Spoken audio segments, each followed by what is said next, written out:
Acte 20, verset 7. Vous y êtes? Le premier jour de la semaine, nous étions réunis pour rompre le pain. Paul, qui devait partir le lendemain, s'entretenait avec les disciples et il prolongea son discours jusqu'à minuit. Il y avait beaucoup de lampes dans la chambre haute où nous étions assemblés. Or, un jeune homme nommé Eutychus, qui était assis sur la fenêtre, s'endormit profondément pendant le long discours de Paul. Entraîné par le sommeil, il tomba du 3e étage en bas et il fut relevé mort. Mais Paul, étant descendu, se pencha sur lui et le prit dans ses bras en disant « Ne vous troublez pas, car son âme est en lui ». Quand il fut remonté, il rompit le pain et mangea, et il parla longtemps encore, jusqu'au jour. Après quoi, il partit. Le jeune homme fut ramené vivant, et ce fut le sujet d'une grande consolation. Amen. Voilà le texte que je vous propose qu'on médite ensemble ce matin. Je sais que c'est un texte que nous connaissons très bien. Et je sais aussi que c'est un texte qui nous ouvre de grandes perspectives de réflexion. On aime prendre ce texte, et ce texte est largement aussi utilisé dans des réunions d'évangélisation pour parler du positionnement d'Eutychus.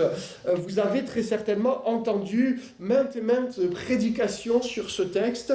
J'ai moi-même partagé avec vous, il me semble, quelquefois ce texte, que ce soit un dimanche matin, mardi ou un vendredi, peu importe. Mais en tous les cas, c'est un texte qui est largement partagé. Pourquoi je vous dis cela ? Parce que vraiment le Seigneur m'a amené à considérer ce récit avec un nouveau regard, d'un autre point de vue. En fait, un point de vue que je n'avais jamais vu auparavant. Et c'est ce que je vais partager avec vous. Et plaise à Dieu qu'ensemble nous soyons encouragés ce matin, encouragés par Dieu dans ce qu'il prévoit de nous dire, parce que c'est une réelle bénédiction. Ce que j'aimerais dire pour introduire ce message, c'est que ce qu'on peut voir en analysant ce texte, c'est que toutes les personnes, on peut le supposer, toutes les personnes présentes dans cette chambre haute étaient disciples du Seigneur Jésus-Christ. On peut le percevoir ainsi. Pourquoi ? Parce que ces personnes avaient un profond désir d'être ensemble, de vivre la communion fraternelle. Et la Bible nous dit aussi qu'ils s'apprêtaient à partager le pain. Donc vous savez que cette expression dans la parole de Dieu signifie qu'en fait, ils partagent la Sainte Seine. Ils avaient aussi le désir d'entendre la parole de Dieu.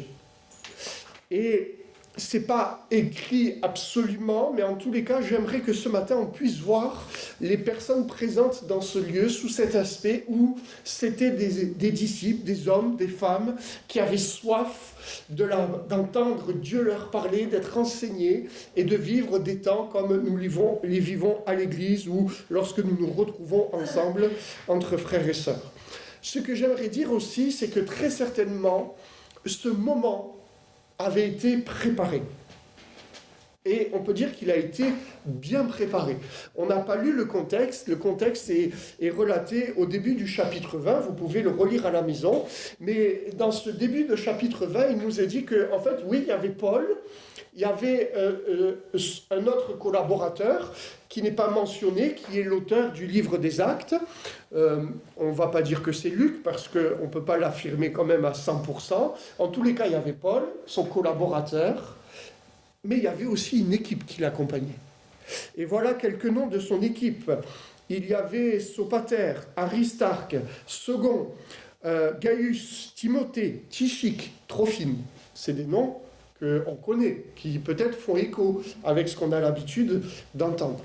Et la Bible nous dit en fait que ce groupe de personnes, donc ces aides, ces missionnaires qui étaient avec Paul, cette équipe missionnaire, en fait ils vont partir. Et Paul va être en décalé avec eux. Ils vont arriver avant à Troas. Et c'est pour cela qu'on peut quand même supposer que l'équipe missionnaire, alors qu'ils sont là, je crois que Paul va les rejoindre au bout de 5 jours. Pendant 5 jours, ils vont travailler, ils vont aller voir les disciples, ils vont parler, ils vont dire « Venez, il faut qu'on trouve un endroit pour se rassembler parce que Paul va venir, Paul va enseigner. » Et il y a eu un travail de fait par cette équipe missionnaire. Et au bout de 5 jours, donc la Bible nous dit que Paul et son collaborateur les a rejoints pour poursuivre, pour annoncer la parole. Et c'est dans ce cadre-là qu'un lieu devait être trouvé, un lieu où la parole était proclamée, un lieu où les disciples pouvaient prendre la Sainte Seine. Et peut-être, j'aimerais relever ce point sous cet aspect aussi ce matin, cet aspect particulier qu'on peut comprendre que dans ce lieu, il y avait beaucoup de lampes parce que les choses ont été bien préparées. Et peut-être, c'est pas écrit, on peut le supposer, que l'équipe missionnaire qui est partie avant pour préparer le terrain savait que Paul allait annoncer la parole peut-être en soirée. Et ils se sont dit, mais il faut anticiper. Vous voyez, quand on organise quelque chose, on se dit, mais là, il faut qu'on anticipe. Et peut-être qu'ils se sont dit, il nous faut beaucoup de lampes pour que le lieu soit extrêmement bien éclairé. Voilà pourquoi on peut dire, et je veux dire avec vous que ce moment était préparé et c'était important. Paul devait partir le lendemain, c'est écrit. Donc on comprend que pour Paul, c'était important qu'il parle, qu'il enseigne les disciples présents, qu'il annonce la parole. Il avait tellement de choses en fait à leur dire. Et naturellement, on comprend qu'avec le zèle qui était le sien, cet amour de Dieu, cet amour de la parole, tout ce que Dieu lui avait communiqué, son discours a duré jusqu'à minuit. Et bien plus encore, la Bible nous le dira après. C'était logique. C'était indispensable pour Paul, pour les personnes qui étaient là. Après tout, Paul allait partir. Peut-être il y avait dans l'esprit des disciples, c'est peut-être la dernière fois qu'on va le voir. Il faut qu'ils nous disent tout. Il faut qu'ils disent tout. Donc, c'était un contexte propice à ce que la parole soit annoncée. On peut pas savoir exactement le nombre de personnes présentes dans cette chambre haute. On sait qu'il y avait l'équipe missionnaire, ça nous est dit clairement. On sait qu'il y avait Paul, son collaborateur, celui qui rédige et écrit le livre des Actes, et on sait qu'il y avait aussi un homme. On le sait parce que c'est Eutychus. La Bible nous dit qu'il y avait, nous raconte que le prénom de Eutychus va nommer uniquement ce nom-là. On a beaucoup émis d'hypothèses sur Eutychus, et finalement, sur cette question qui nous vient tous à l'esprit quand on lit ce texte, mais pourquoi Eutychus s'est assis au bord de la fenêtre ? C'est une question qui est légitime. On se pose cette question. Pourquoi ? Est-ce que effectivement, comme on l'a supposé quelquefois, et c'est pas par erreur qu'on a supposé cela, c'était juste de pouvoir dire, mais peut-être que Eutychus était un pied avec ceux qui étaient là, et puis peut-être il avait un autre côté vers l'extérieur. Et vous avez très certainement entendu maintes et maintes fois de prédications sur cela. J'aimerais, encore une fois, qu'on puisse percevoir cela d'une autre manière ce matin. Eutychus, la signification de son nom, ça veut dire heureux, prospère, mais avec une petite sensibilité qui est d'avoir touché le but, en fait. Il y a cette notion de cet homme, il a atteint le but de sa vie. Et voilà pourquoi il est heureux. Il est heureux parce qu'il a atteint le but de sa vie. Est-ce qu'il était jeune converti, Eutychus ? Peut-être, finalement. Peut-être que c'était un jeune converti. Et on peut peut-être aussi émettre cette hypothèse ce matin ensemble que finalement, le rebord de la fenêtre était peut-être aussi la seule place de disponible. Peut-être, ça peut paraître un peu bizarre, mais en tous les cas, on peut émettre cette idée-là, cette hypothèse-là. On est tous d'accord pour dire que l'image que cela nous renvoie, c'est un peu « je suis entre deux ». C'est l'image que ça nous renvoie. Maintenant, j'aimerais relever un point positif, c'est que Eutychus, il était présent. C'était pas la meilleure place, on est tous d'accord, mais il était là. Peut-être que d'autres étaient dans la rue, peut-être que d'autres avaient entendu que Paul venait pour enseigner, et peut-être que beaucoup de personnes se sont dit « Ah mais non, j'ai pas envie d'y aller ». Mais Eutychus, lui, il était présent, il était là. Il a entendu, il voulait quelque part entendre la parole de Dieu. Et donc, on ne sait pas combien de temps la réunion va durer. 4 heures, 5 heures, on ne sait pas trop. Ils avaient prévu de manger ensemble, on ne sait pas. Toujours est-il, c'est que la Bible nous dit qu'à un moment donné, le sommeil va saisir Eutychus. Et plus que ça, en fait. La Bible ne dit pas que ça. La Bible dit que le sommeil va saisir Eutychus, mais que le sommeil va l'entraîner dans le vide. Puisque, on le sait, Eutychus va tomber du 3e étage. Eutychus, à ce moment-là, il ne va pas réussir à résister. Et on peut dire que peut-être, nous, à sa place, on n'aurait pas fait mieux. Bien évidemment, on ne peut pas juger. Ce que l'on sait, c'est qu'il va être entraîné. Le sommeil va l'entraîner à tel point qu'il n'avait pas la force en lui de résister. Il n'a pas pu résister contre ce sommeil-là. Et le drame, puisque l'emplacement d'Eutychus, oui, c'était quand même dangereux là où il était. Ça ne pouvait pas être autrement, après tout. C'était un endroit, peut-être on lui a dit, mais c'est dangereux de te mettre là. Et lui, peut-être, lui a dit, non, il n'y a pas de souci. Toujours est-il, c'est qu'il va chuter du 3e étage en bas. Ça veut dire que si la parole de Dieu a précisé du 3e en bas, ça veut dire qu'il n'y a rien qui a arrêté sa chute. Il n'y a rien, absolument rien. Et la Bible dit qu'il va être relevé mort. Et frères et sœurs, c'est sur ce point-là que j'aimerais qu'on puisse s'arrêter un instant.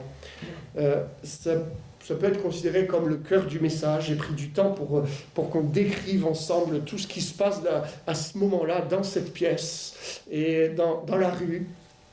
Voilà. Il va être relevé mort. J'aimerais dire, et je le redis, frères et sœurs, que Dieu veut nous encourager. Dieu veut nous bénir, Dieu veut nous parler. Parce qu'on le sait, lorsque nous abordons la vie d'un personnage, d'un homme de la parole de Dieu, il y a le côté historique, c'est des faits, c'est vraiment arrivé, mais il y a une portée spirituelle aussi. Il y a quelque chose qui nous dépasse, parce que ça vient de Dieu, c'est la parole de Dieu. On ne peut pas l'appréhender d'une manière pleine et entière, c'est un mystère. Mais ce qui s'est passé là, c'est aussi parce que c'est la parole de Dieu. Un écho avec nos propres vies, et peut-être ce que Dieu veut pointer du doigt, mais pas d'un point de vue négatif dans nos vies, ou d'un point de vue qui amène la bénédiction et la vie dans notre existence. Parce que, après tout, Eutychus, ça peut être nous, et après tout, on peut le dire, oui, mais si ce n'est pas le sommeil, frères et sœurs, il y a tellement de choses dans nos vies qui peuvent nous saisir et nous faire tomber, en fait. Il y a tellement de choses. Il y a tellement de choses qui peuvent se saisir et nous entraîner dans le vide, à tomber. Le mot utilisé pour définir sommeil, c'est un mot particulier, en grec, qui littéralement signifie être entraîné lourdement par ou être vaincu quelque part. Et on comprend que dans le cadre de Eutychus, oui, il a été entraîné, mais il a été aussi vaincu par le sommeil. Et honnêtement, frères et sœurs, on peut dire humblement même, dans nos vies, nous pouvons aussi connaître de telles circonstances. On aime la parole. On a défini le cadre, peut-être un cadre nouveau, un cadre auquel on n'avait jamais pensé par rapport à ce texte, mais un cadre où ce sont des disciples qui étaient là, qui avaient soif de Dieu, soif d'être enseignés, soif d'aller plus loin. Et on peut être nous aussi dans ce même état d'esprit, cette même vision, on dit Seigneur, on t'aime, on va aller plus loin. Mais il peut y avoir aussi des choses qui viennent nous saisir pour nous faire tomber. Pourquoi ? Parce qu'il peut y avoir aussi des moments qui sont longs dans la vie chrétienne. Des moments qui durent, qui sont longs. Des moments dans lesquels peut-être on ne perçoit pas comme on devrait le surnaturel de Dieu. Peut-être que pour Eutychus, oui, 4-5 heures, ça a été long. Mais c'est une image, finalement, qui nous est renvoyée. Parce que c'est peut-être pas 15-5 heures, c'est peut-être 4-5 mois, c'est peut-être 4-5 semaines, c'est peut-être 4-5 ans. Ou c'est peut-être plus, c'est peut-être 6 ans, 7 ans, 8 ans, 10 ans.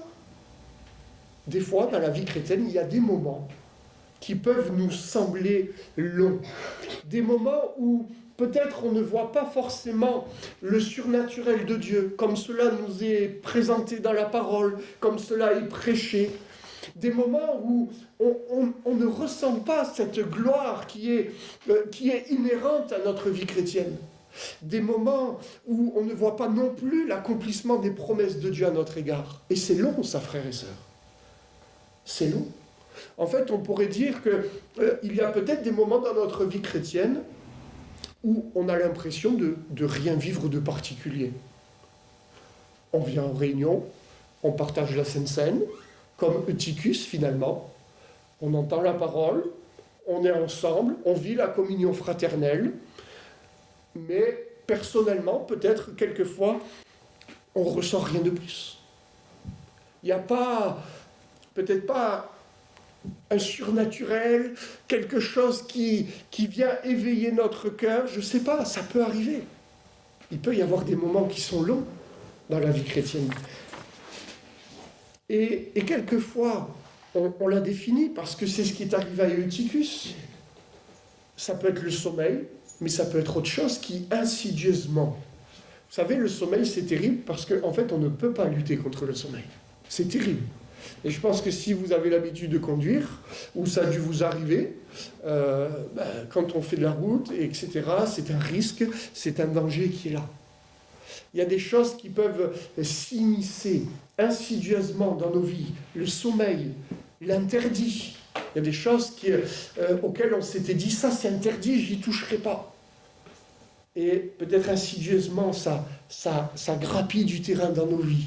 Le péché peut venir, nos anciennes luttes, tellement de choses qui veulent venir nous saisir, qui arrivent à nous saisir dans le seul et unique but de nous faire tomber du vide, de nous amener dans le vide. Et le vide, c'est terrible le vide. Vous avez déjà connu cela, ce sentiment de vide, c'est terrible. Et il y a là réellement une œuvre dont Dieu se sert au travers de ce texte pour mettre en lumière une œuvre qui peut se manifester dans nos vies. Et vous savez, ce qu'il y a de tragique, c'est que le résultat de ces choses dans notre propre existence, c'est que oui, on se relève, mais il y a la mort. Oui, on vient nous relever. Et comme pour Eutychus, quand ça s'est passé, on peut imaginer, vous imaginez, la réunion, ça a été perturbé, là, c'est sûr. Plusieurs sont descendus en courant, peut-être il y avait des hommes dans la rue, on ne sait pas comment ça s'est passé. Ils l'ont pris, ils l'ont relevé. Mais il était mort. On comprend l'image. Mes frères et sœurs, est-ce que spirituellement, Dieu ne veut pas mettre en avant un principe, quelque chose qui nous est arrivé, où après avoir été saisi par des choses comme cela dans nos vies, après avoir été complètement saisi et entraîné dans le vide, on a été touché, on a été brisé, on s'est humilié devant le Seigneur, on s'est relevé, il y avait comme quelque chose de mort en nous. La mort avait comme commencé, et peut-être c'est le cas de quelques-uns ce matin, la mort a comme commencé à faire une œuvre. On s'est relevé, mais la culpabilité nous a jamais quittés. On s'est relevé et la honte nous a jamais quittés. La tristesse, en tout cas on peut dire, c'est plus comme avant. C'est plus comme avant. Et intérieurement, peut-être que, vous savez, on peut être touché lorsqu'on vit cela. C'est plus la même joie, le même bonheur. On n'a peut-être plus le même entrain, le même zèle. Oui, on continue à venir aux réunions, à l'église, on continue à voir des frères et sœurs, mais il y a quelque chose en nous qui fait que ça a changé. Il y a comme la mort qui s'est attachée à nous. On s'est relevé mort. On n'a peut-être plus la même patience, la même douceur, la même tempérance. Et j'aimerais dire ce matin, frères et sœurs, que que Dieu, on le chante, Dieu règne, Dieu ne change pas, Dieu est tout-puissant, on parle de l'amour de Dieu. J'aimerais dire que Dieu a toujours ce projet dans nos vies. C'est que lorsque nous tombons dans le vide du 3e étage, lorsque rien ne nous arrête dans nos chutes, lorsque rien ne semble venir arrêter ce que nous sommes en train de vivre, Dieu n'a pas changé. Le projet de Dieu pour nous, c'est de nous relever. Mes frères et sœurs, c'est de nous relever vivants, pas morts. Ça, c'est pas le projet de Dieu. Et voyez-vous, le danger dans notre vie chrétienne, finalement, c'est d'accepter de se relever mort. D'accepter de dire, après tout, je l'ai bien cherché. Après tout, c'est ma faute. Oui, Seigneur, tu me pardonnes, mais intérieurement, personnellement, on met du temps à accepter le pardon de Dieu. On s'est relevé, mais il n'y a pas la vie de Dieu, frères et sœurs. Et le projet de Dieu, c'est de nous relever vivants, frères et sœurs. Il ne faut pas nous contenter d'être relevés à moitié vivants. Il ne faut pas, c'est un risque dans notre vie chrétienne, mais Dieu nous rappelle cela ce matin pour qu'on puisse comprendre que son amour n'a pas changé, qu'il est toujours le même, et de croire qu'on peut vivre ainsi dans la vie chrétienne, c'est une erreur, c'est même un mensonge qui peut nous faire passer à côté des promesses, de la volonté de Dieu, des bénédictions de Dieu pour nos vies. Ne nous contentons pas de cela, frères et sœurs. Ça serait méconnaître Dieu. Ça serait méconnaître son amour. Non, frères et sœurs, Dieu a un amour tellement parfait. Bien sûr qu'il est juste. Bien sûr que notre Dieu ne veut pas de compromis, c'est sûr. Mais frères et sœurs, Dieu veut quand même, lorsque on vient vers lui, dans la repentance, dans ce désir d'être restauré, et on a tous besoin peut-être de restauration, de guérison, d'être touché par Dieu, d'être relevé, mais vivant, d'apporter, comme Eutychus, la fin de ce texte nous dit que Eutychus, le fait qu'il soit vivant, ça a apporté une consolation extraordinaire autour de lui. Certaines versions vont vraiment insister sur ce point, que Eutychus, le fait qu'il soit vivant et qu'il soit retourné auprès des siens, ça a été un moment extraordinaire. Et frères et sœurs, ça c'est la marque des enfants de Dieu. Ça, c'est ce que Dieu veut dans nos vies. Dieu veut nous toucher pour qu'on se relève vivant, pour que lorsqu'on puisse nous voir, malgré tout ce qui nous est arrivé, on puisse amener la consolation, amener la joie. Ça, c'est la volonté de Dieu. Vous savez, la Bible dit que lorsque ça va se passer, encore une fois, ça devait être quand même...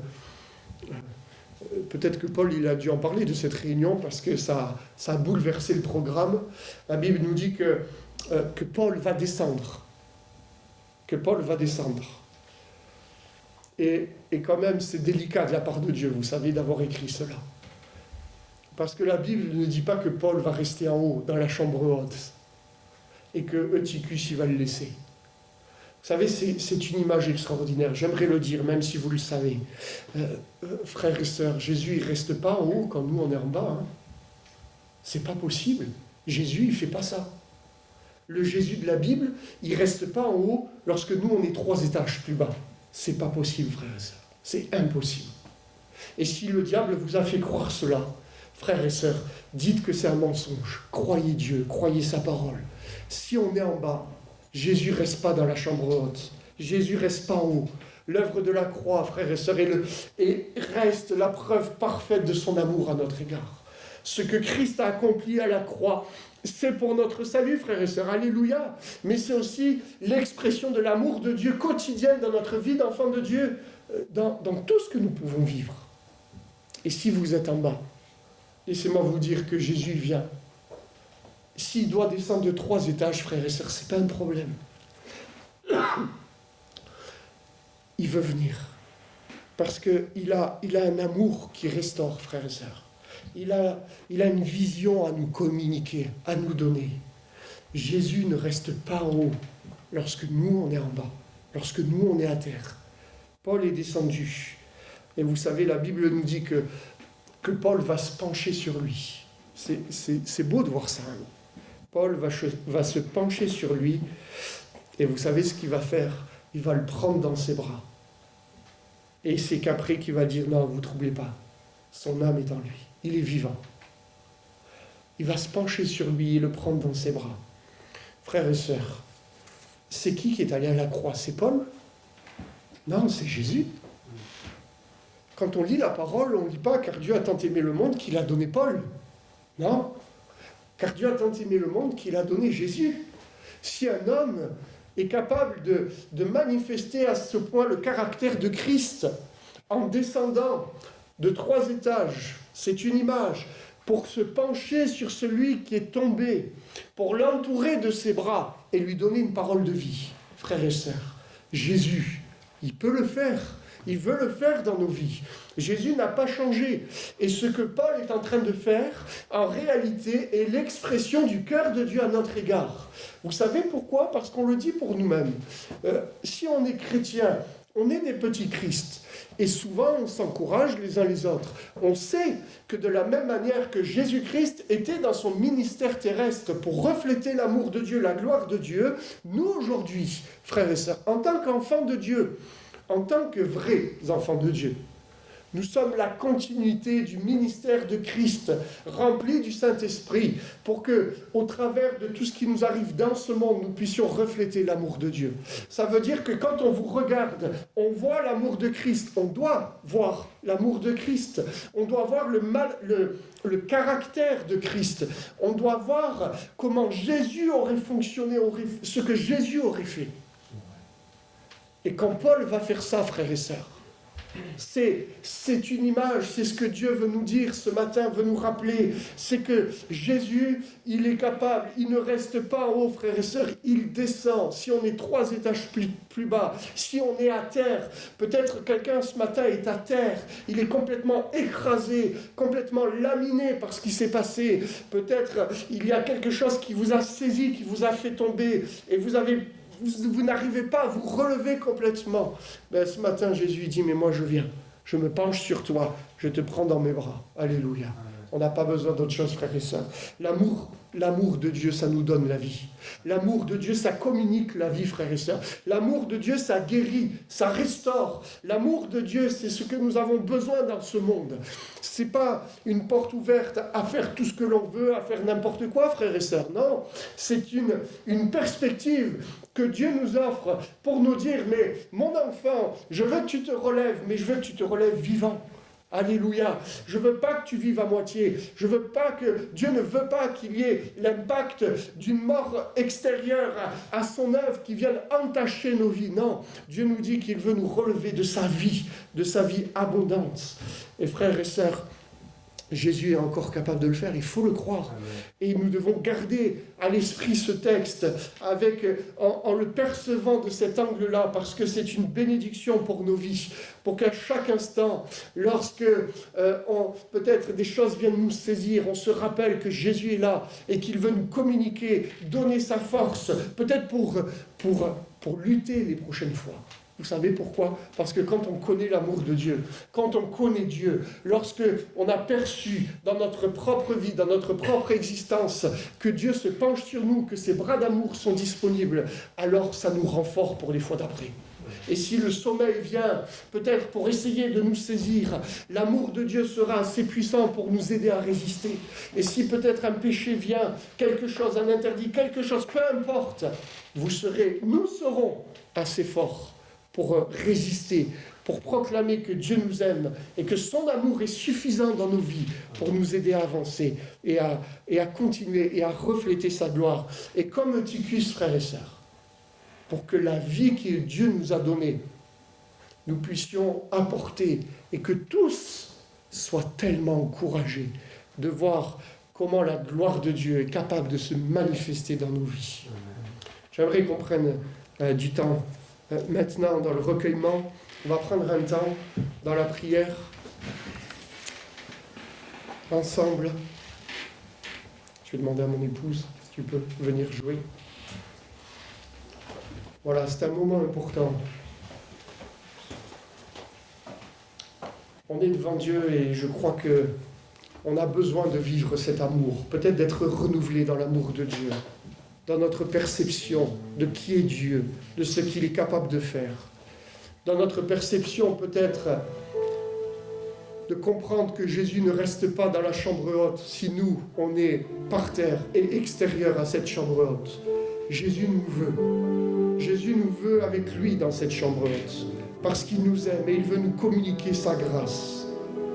J'aimerais peut-être vous proposer, si vous avez besoin de prière, si vous ressentez que vous avez besoin d'être relevé, mais avec la vie de Dieu, si vous vous sentez faible, si votre perception même de l'amour de Dieu a été bousculée, changée ces derniers temps, mais peut-être, si vous le désirez, ça peut être personnel, mais peut-être que vous avez besoin qu'on prie pour vous. Et là où vous êtes, si vous en avez besoin, levez-vous et je viendrai prier pour vous.